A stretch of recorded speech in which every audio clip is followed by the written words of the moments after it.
second one. I think if you watched the first one, hopefully you enjoyed it. If not, sorry for you. But yeah, we're gonna delve a little bit deeper into one or two things we tweaked a little bit on last week, but let's try and get straight into it. I think a very passionate topic of yours is rackets. Yeah. Okay. Yeah. If anyone doesn't know Chevaan, at least you know Chevaan from reviewing every single bloody Adidas racket that has come out in South Africa over the last 2 years. Yeah. And yeah, I think so. Quite an exciting one. We want to maybe just delve into a little bit of what the retail companies are doing Yeah. with developing new equipment, Yeah. new technologies, all of that type of stuff. So I think, yeah, just introduce us to that scene a little bit. Tell us like what it consists I of. was in a privileged position to test out a lot of different rackets, and the more rackets I tested out and gave people opinions on, the more rackets I got to try. So different brands approached me, like even like private people, like some random person would say, "Hey, I found this in Spain, or I got this from overseas. Maybe you want to be the agent for this company. Tell me if these rackets are bad. Will they sell? Which ones will sell?" So I'm like, okay, probably need to start charging for these services. But yeah, so I'm like, yeah, this racket is this racket is this. What's interesting is the way they get marketed. Like, no one actually understands what carbon is. Yes. Like, people very much misunderstand like what the carbon thread and the carbon count and stuff, what it actually means, and what the result is on your racket. The main thing that people need to know is whether it is hard or soft. I think that's the main thing, or medium. And that just, we're gonna get technical really quick here. That's to do with the foam. Yes. It's hard, soft foam. Yes. I mean, I guess the most prominent one out in the market is, and not just because you play with it yourself, but just because it's one of the little rackets out there that has the exact same racket with hard and with soft foam. Yes. So you've got the Adidas Metal Bone, which comes out specifically in a HRD, which is a harder foam, and then the normal Metal Bone, which just comes out in that soft EVA foam that Adidas makes. Yes. And that's just a great example because it's one of the only rackets out there that has the exact same shape, exact same diamond. It's diamond. New one has a nice long handle, all of that fancy stuff. But the one has harder foam and the other one has softer foam, and the playing experience is completely different between the two. Yeah, I would say what's interesting is last year the difference was way bigger. The soft was like a trampoline, and it sounded like a drum being beaten.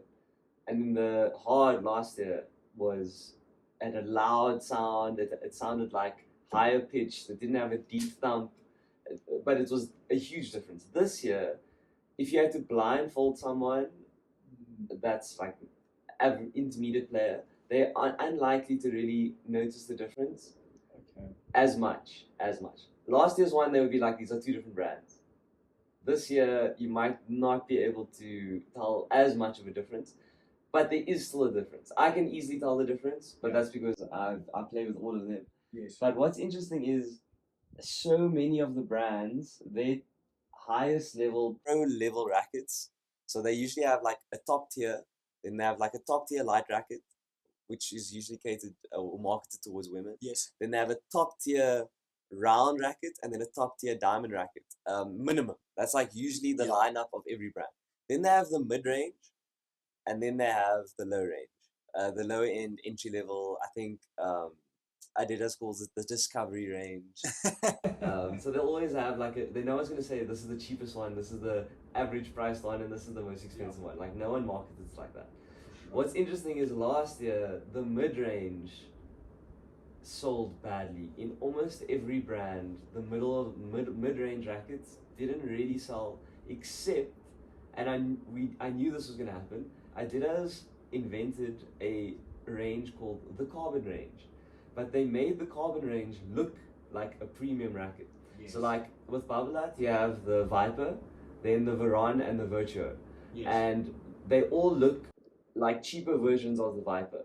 Yes. So you have the Viper that looks amazing, and then all of them have the same color scheme, the same everything, but they look cheaper. Yes. And anyone that goes to a shop can see that it's the same racket, it's the air, it's the air, it's the air, but it's expensive, mid-range, cheap.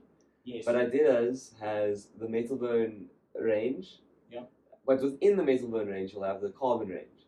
And the carbon range is a mid-range racket, but it's supposed to be its own thing. It's not supposed to be compared. Yes. And that's like a unique way that it's kind of how car manufacturers market themselves, and some technology brands market their things, is that this is not supposed to be compared to our top range thing. This Yes. is its own thing, and it does like this thing uniquely or something. But they've created this vibe that it's still it's a premium purchase. Exactly. And what really helped, what really helped, is that they got professional athletes to play with these mid-range rackets. Yes. But that's why I say you can barely call them mid-range. They just like, it's almost like it's wallet-friendly premium rackets. Yes. And they probably prefer that. That's how people see it. Yep. They don't want people to think of it as premium range, mid-range, low range. It's not Makes really sense. the point. Because, I mean, like from a business point of view, you would rather market it as, this is for people getting into paddle, this is for people who want this out of their racket, because now they're starting to discover their game, and this is for people who really know their game, and the sweet spots are smaller on top, and like stuff like that. But in essence, the marketing has changed a lot since I started paddle. Yes. I definitely think the marketing's become more clever because the market's grown. Like, there's so much more money to be made. There's so many, because rackets don't last forever, as we know. So Yeah. people have to buy a racket eventually. The rental rackets aren't getting used. I mean, in my experience at clubs, more and more people are coming with their own rackets. Yeah.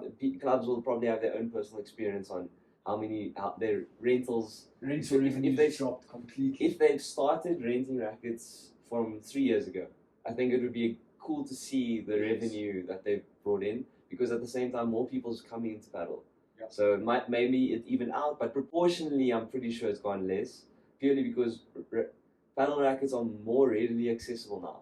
Like, you can see them at Sportsman's, you can go, there's a million on Facebook Marketplace, WhatsApp groups just for selling rackets, second-hand rackets you can buy, because people are like repairing cracked rackets and then selling them. Paddle rackets are so much easier to come by than the price and the price for some rackets has decreased actually. So some of the manufacturers have, some of the people importing the rackets. So obviously how it works is each racket company will have a person in South Africa who, with like agent, most brands, are the agents, and they bring in the rackets at a price, and they sell them to the distributors throughout the country. They wholesale. Yeah. Exactly. Now, what has happened is a lot of the rackets overseas, specifically in Spain, were sold at a much cheaper price compared to here because of import taxes. The not large volumes of rackets coming in here at the start.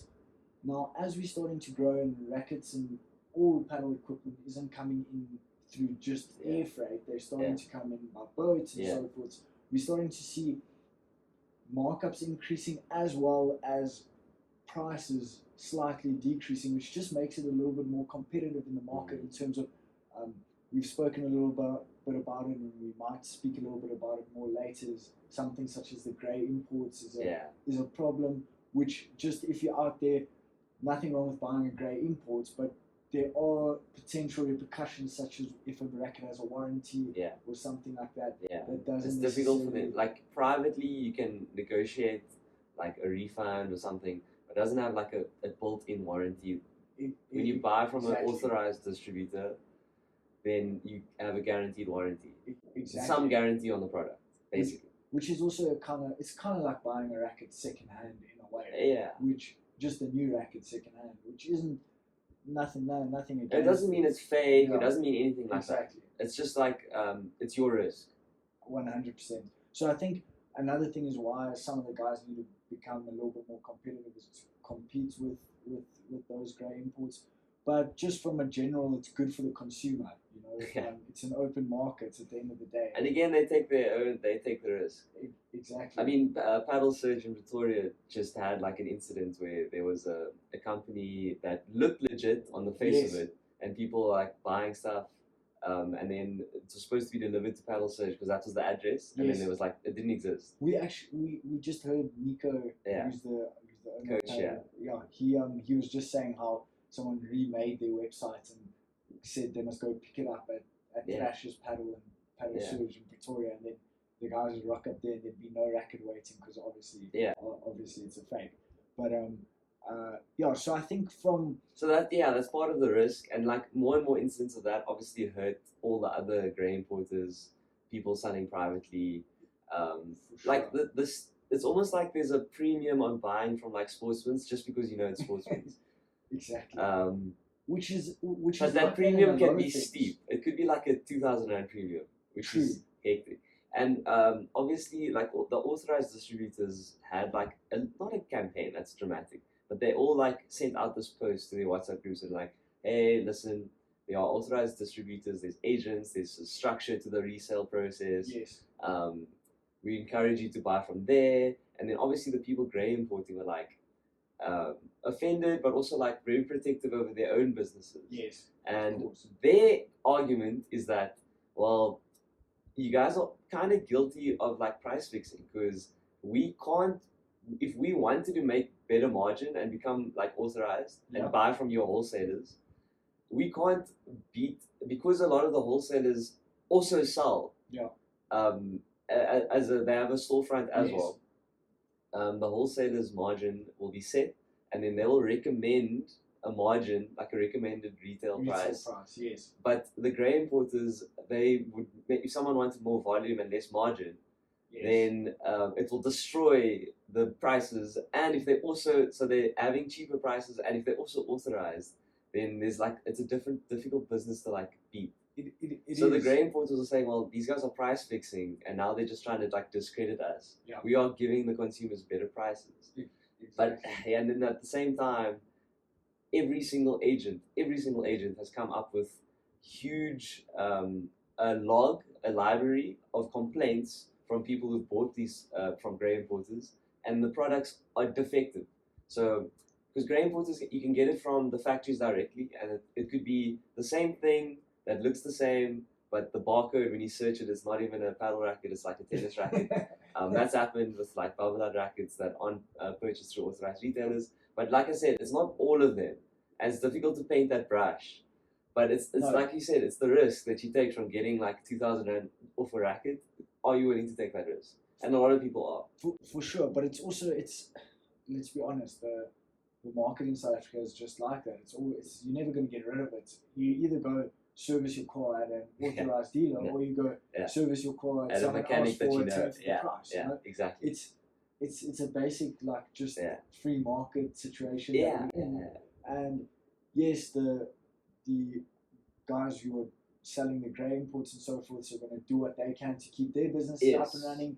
And the agents in the country are going to do what they can to keep the guys grey importing out of business. Yeah, or as little as a threat as possible. Exactly, which is kind of makes it fun to watch from the side. Yeah, I mean, like you said, there's always going to be people that will never buy like a private sale. Yeah. Like I've never used Facebook Marketplace, for example, but there's a lot of people who have, and they don't have a problem with it. There's a lot of people that will only use their Discovery Vitality discount and go to Sportsman's, or use Discovery Miles and take a lot. If they in those ecosystems. Instead of having a private sale. Yes. But other people are like, I just want the best deal. Yep. What is the best deal I can get? I want this racket. It's like 8,000 rand at Sportsman's, for example, and this guy's selling it for 6 or 5 or 4. Why not? Especially and when they want to clear out stock, they clear out stock. Yeah. If they need to make space in their warehouse, they will sell almost for nothing. Yeah. No, for sure. Let's not. But it's interesting. It's super interesting. I'm very interested as the rackets develop, like the trend to more diamond rackets, the longer handles, the harder foam. It's interesting to see how the trend picks up. What I'm going to be checking out when I go to Spain this year is I really want to get my hands on some custom rackets that the professionals actually play with. Okay. it's not really known that well. It's very common in tennis. I don't think there's a single player in the top 100 in tennis that plays with an off-the-shelf racket. Not Yes. one. Same with golf. I'm pretty sure golfers are exactly the same. So that's the one thing with golf, but go buy golf clubs. Yeah. And you'll understand why. Yeah. The big thing with golf is the guys, and this is what's so unique about it, is you get to play with exactly what someone Yes. else can play with. Yes. However, everyone customizes it in their own way. So the big thing with golf is the balls that the golfers play with. Each golfer plays, this one plays the Pro V1, that one plays with the Strixon Z Star, etc. You can play with exactly the same golf ball as any other pro, because it's an individual sport. Yeah. Golf balls actually make a huge difference. Some would argue that the golf ball is more important than the club, but that's very debatable. Yeah. But the big thing is the club. If you had to go buy Tiger Woods irons from the specific year, you would get the exact same kind of framework of club that he uses. What you wouldn't get is maybe he puts a little bit of lead tape to make the toe a little bit heavier, or he bends the angle just slightly on each club by half a degree because he prefers that. He puts in a different shaft. Those type of things are all customizable. But I think that's less accessible to everyone else. It's kind of put together a golf club. You've got a club, you've got a shaft, you've got tape, lead tape you can put, make it heavier, you've got different grips. Yeah. Whereas a paddle racket, you kind of just got a racket. Yes. So yes. It has to be the manufacturer. Yeah. So actually, that customization is not accessible to anyone else. Exactly. Yeah. Which is yeah. Which will be interesting. And that's exactly why I want to feel it, because like the same way tennis rackets, you can't see that it's different because it's all painted in the latest model, but the pros are playing with a racket that they made like 10 years ago, which is common. It's really common and it's much heavier. Galan's racket, for example, is much harder than the one on the shelf, and it is much heavier. It's something that other players can't play with. And interestingly, Sanyo, we used to play with head. Yes. So I actually heard the story in Spain, and Sanyo was one of the best players in the world, still is, and he had a signature Sanyo racket, and that's the one you actually So both of our first rackets, paddle rackets that we bought, actually had Sanyo's. Yes. We didn't know who he was at the time, but Very true. it had Sanyo's signature on it. And Sanyo spoke to Head and said, "I think people would want to play with a racket that I actually play with."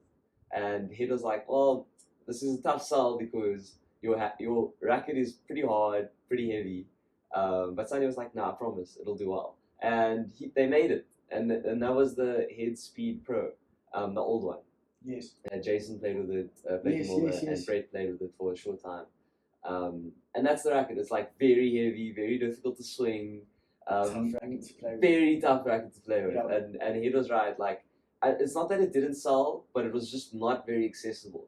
Yes. And I think that's exactly why in the tennis world, you don't like go and buy Djokovic's racket. Because only Djokovic can probably play with it. Same with Serena's racket. Like, no one can, like, it's really, really difficult to play with. And I played with, like, customized professional rackets in tennis. And I was like, this is tough. This is tough. This is definitely for someone who trains every single day, goes to gym every single day, diet, and it's also their personal preference. Yes, it's exactly what, I mean, you can think if you're doing it every single day. Yeah.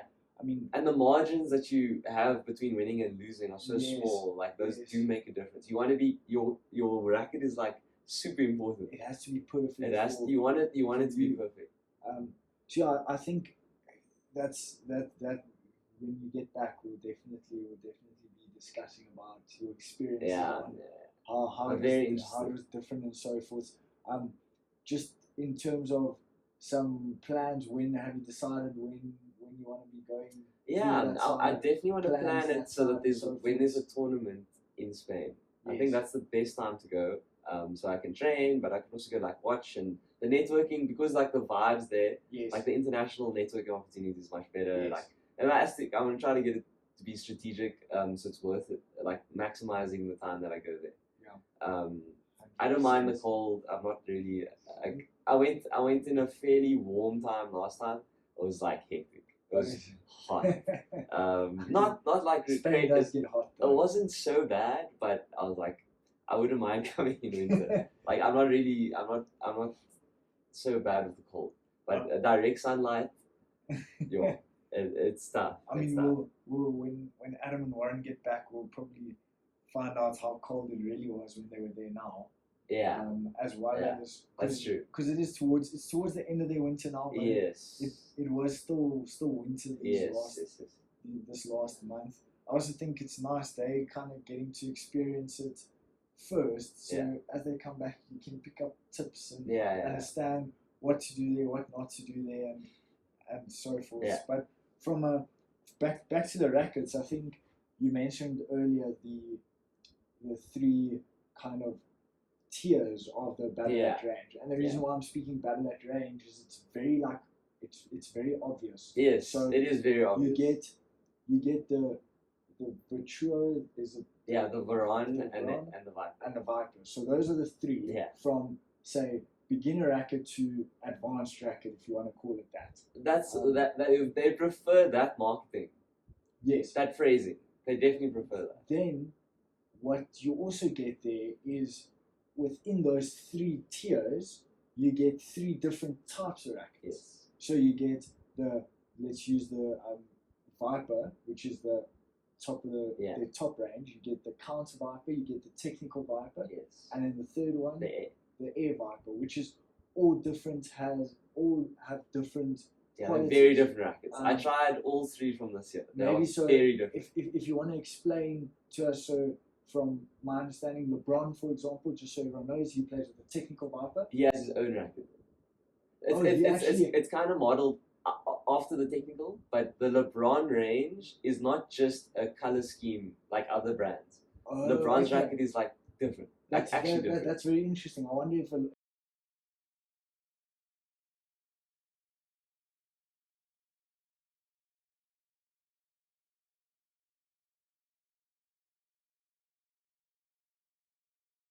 if a lot of people knew that, because it's still, I'm sure it still says technical Viper on it. The LeBron one, but it says. I know last year it did. It had a wolf on it. This year's one, the white one we're playing with now, I'm not sure if it says.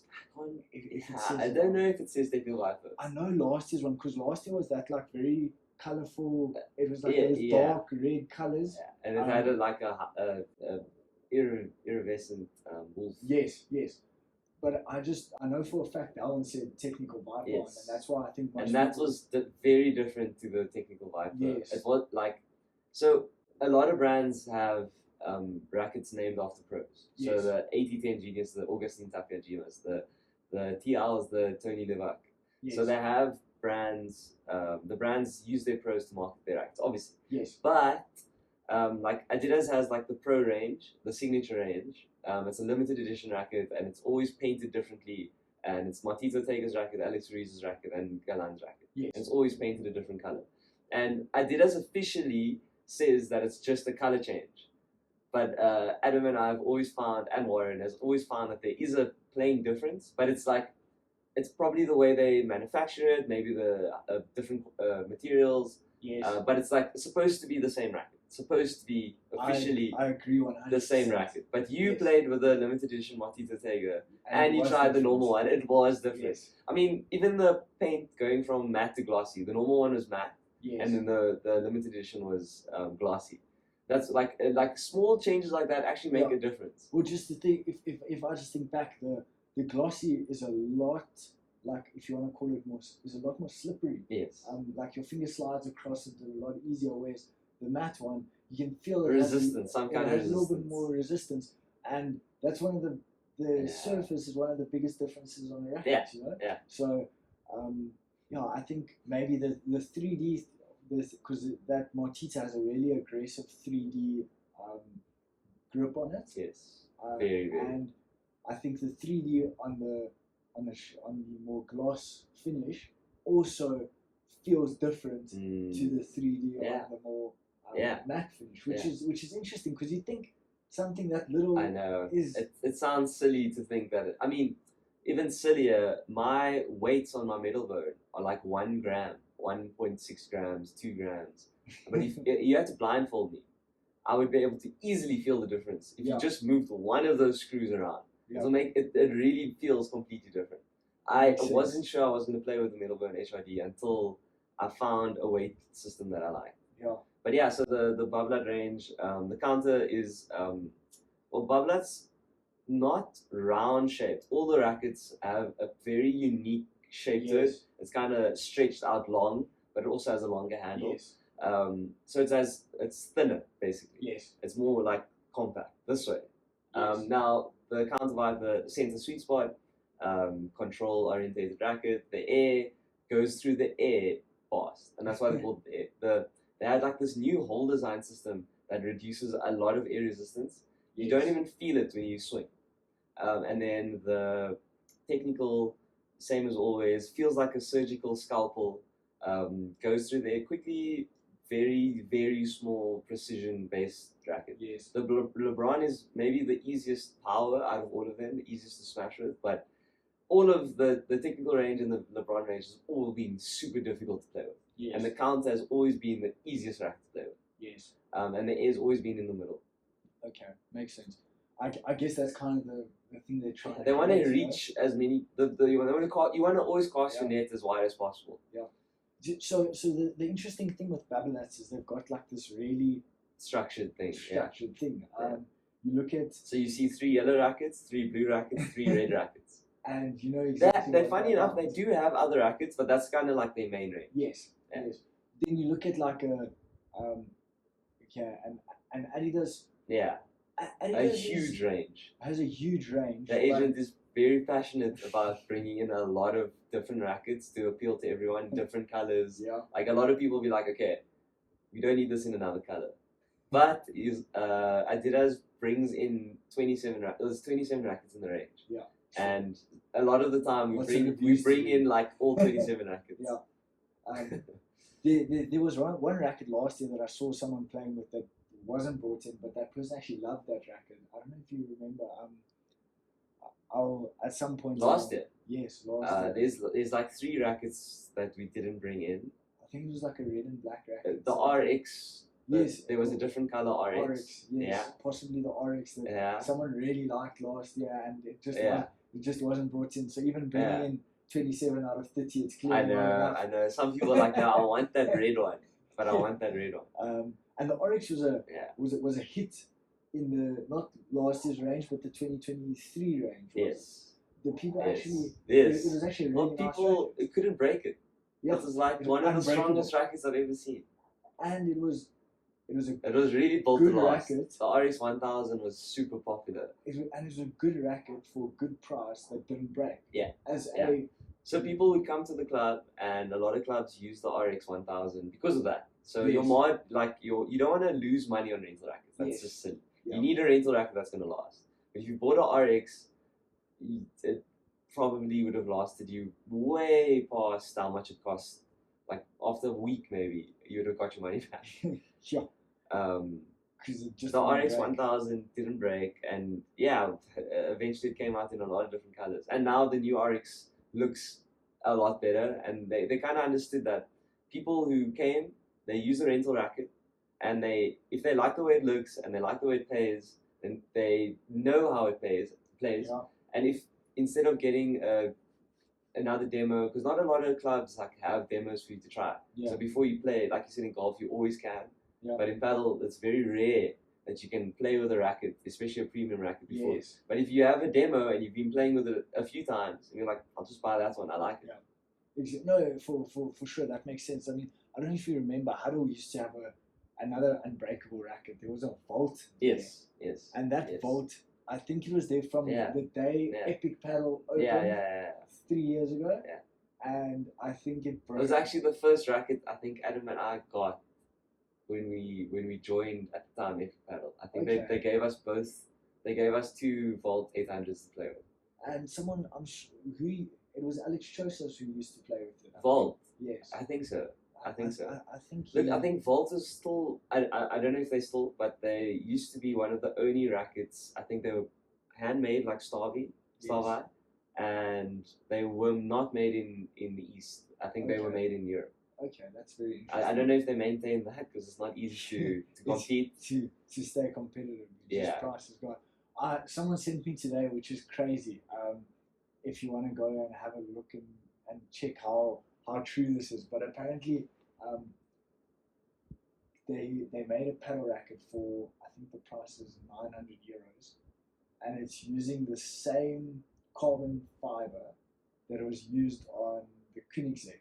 Oh, really? Yeah. So apparently this racket is like a ridiculous. Is like a 7 times stronger by the strength of the carbon than any other racket out there.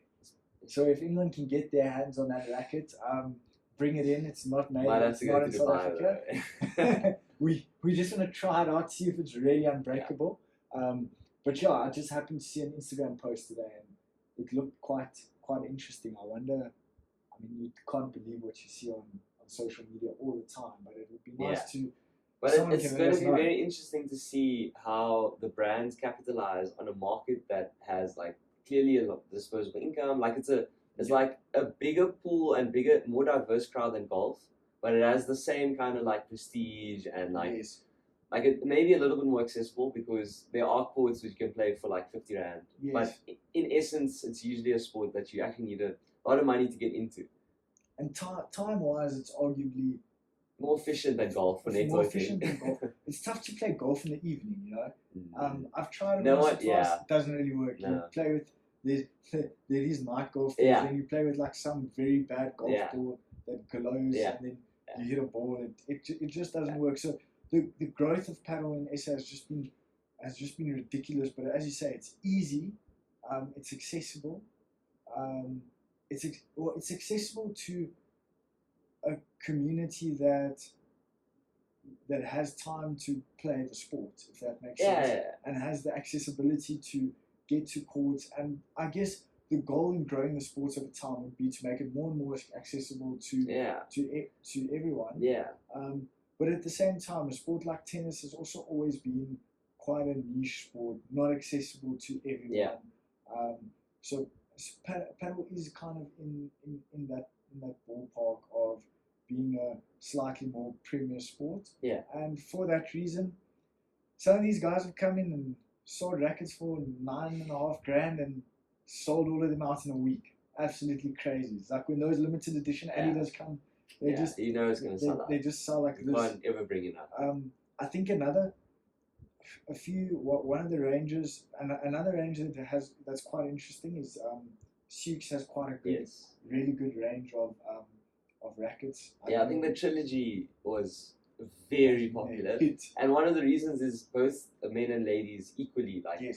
It's a good looking racket as well. Yeah, that emerald vibe. And surprisingly, correct me if I'm wrong, but the trilogy is a round racket. Yeah. But it has a lot of power. Crazy power. So it's got the control that you're getting from a round racket. Yeah. But just from the foam and the carbon composites, you're getting a ridiculous amount of power. Yeah. And that's maybe that's one of the things I liked about the Montita as well, is it's got that control. Yes. It didn't have that much power because it didn't have a lot of weight. No. It's quite physics will still take over at some point. It's called the CrossFit Light for a reason. But so you lose that power for a little bit more maneuverability and so forth. Yes. But at the end of the day, I still love that racket. Do you know what you're gonna get next? So you've been trying the bull paddle Neuron. Yeah, I've been enjoying the bull paddle Neuron. The new one, the 2025, 2024. Currently, I'm playing with the 2024.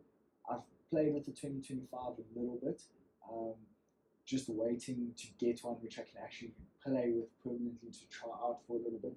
But I think I'll like the 2025 one a little bit more because I like that feel that you get from a slightly more rough surface. And Bull Paddle brought the new one out with a slightly rougher surface. They've got the 3D spin technology similar to what Adidas does in the Montita. And I think that Bull Paddle is really nice. Another one I surprisingly liked was the Explo. Which one? The normal one. Yeah. So for me, I tried the Explo Comfort as well. and the problem I had with the comfort is it just didn't feel that nice off the face for me, if that makes sense. So the Explo, because the carbon is so hard, especially, you get like a lot of feedback into your wrist, into your arm when you hit the ball, and I like that. I like getting that feedback because I feel like it helps you develop your feel a little bit. It helps you understand the racket a little bit more. It's maybe a little bit less forgiving, but it is a sensation while playing, while hitting drives especially, that I really enjoy. But I would say in that ball paddle range, which is also massive, definitely the Neuron is probably my go-to if I had to try. I would recommend it. If I had to try, I would recommend it permanently. For you, if you had to choose, I can't picture you playing with the Explo. Yeah, I definitely think that the Neuron's the way. I agree. The one thing that ball paddle also has brought out, which is flipping stunning, and Adidas for a long time didn't have dedicated paddle shoes. Yes. And it was quite a well known. It's not a secret. They had clay court tennis shoes. That was the basic, and Galan was playing with volleyball shoes. Yes, exactly. Which Galan was playing with volleyball shoes. Just so you know, that's. It obviously worked for him. Else he would have gotten Adidas to make his shoes a lot quicker. But they actually Adidas came out with shoes. I think the one thing that Bull Paddle has one or two really nice shoes.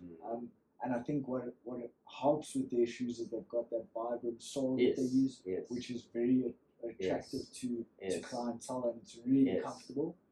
Another company's shoes who I've heard really good feedback about is Babolat. Light. Babolat shoes are probably all very light. Light. Okay. Not probably. I know they're light. I've tried them.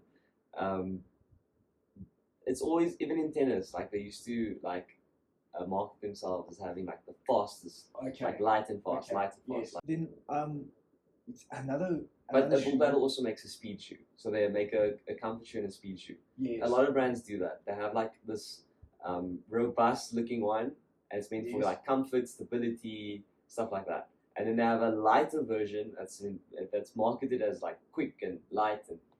Okay, I guess you got to decide if you're happy to. Yeah, so some people want stability. Like if you have ankle issues or whatever, and you know that you're not like a fast mover. Yeah. Lighter shoes not going to make you a fast mover. You'd rather have stability. But if one of your comfort. If one of your big parts of your game is you want to be light, you want to be quick, you want to move on your toes, a little bit more than that's one of the advantages you want to have over your opponents. Then you're going to say, okay, cool, I'll rather have the lighter shoe and maybe sacrifice a little bit of stability and so forth. So it's what's obviously ideal is when the brands get it perfectly right, to get that stability, to get that lightness, to get everything to work in one. But it's tough for a reason. And it's not easy to market. Like this shoe is just the best. Who's gonna believe you? No, you'd rather have a shoe that's meant for something and another shoe. It's just easier also for marketing. For sure. Another shoe I've heard really good reviews about is the Head. The Boas. Yes. Yeah. How much are they? Like 4.5. Yeah, they're around 4.5, which is competitive in the premium. Yeah. So it's definitely a premium price. Yeah, it's a premium price. So in the premium shoe market, I mean that custom fit is good. Yes. It's very locked in. Yes. Another one. So even the one before that, there was that green. Yes. There was that light green one. Yes. I'm sure it's the one Coelho played with for a while. Was it the Speed Pro? Yeah, I can't remember what it was. I also can't remember what it was called, but I just heard a few guys playing with it and gave some really good reviews, saying they enjoyed it a lot and so forth. But speaking of Coelho, we'll get to the Spanish stuff someday in our paddle careers. But we've got a little bit of a problem in the paddle world at the moment. Yeah. There's a tournament now, the Gijon P2, that all the top 100 players have just decided to boycott. Yeah. Now, if you go Google, you'll find all the details, but just a little bit on what we've read so far. Basically, the guys are saying they want a little bit slightly more fair distribution of points slightly better governance around from FIP essentially, Federation of International Paddle, and they're just trying to say, guys, one of the big things they brought up is they said, how can a tournament of the same stature give us different points at one part of the season and less points now and more points later?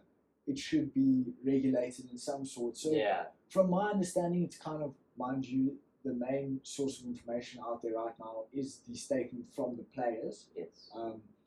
Represented by the Paddle Players Association. Exactly, and you guys can maybe share with us if there's a Premier Paddle statement, but we haven't seen one official yet, other than them trying to convince the players to not boycott and so forth.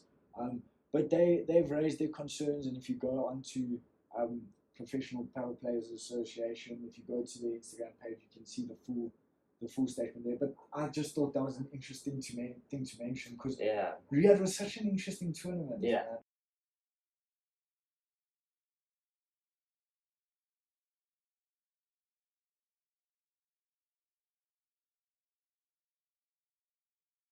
It was full of rain. Unlucky with the weather. But yeah, it was interesting seeing the new pairs come up against one another. All the new equipment out there. Yes. But also like a lot of the things that happened last year, I think the players had like an off season to reflect, right? And in that reflection, I just have a feeling that they saw the way they get treated in the States. Yeah. And I have a very good feeling that after they saw how things could work going forward, they were like, okay, well, paddle is growing really, really quickly. And they, from not knowing who they were, people from all over the world now suddenly are tuning in and watching them. And they're becoming more powerful. So instead of just playing for a Spanish crowd and Argentinian crowd and like a few other countries tuning in, now it's being watched all over the world. The sponsorships that the tournaments are getting are bigger and bigger and bigger. There are opportunities to go like to America, like where we just moved to, well, he's based now in Miami. And the tournaments like the Hexagon Cup and the Reserve Paddle in the States, it's all like changing the landscape, and I definitely want to get into that in the next episode. Yeah, awesome. But we'll get into the next episode within a week from releasing this one, and then keen to see you guys again. Please like and subscribe. Thank you. See you next week. Thank you for tuning in.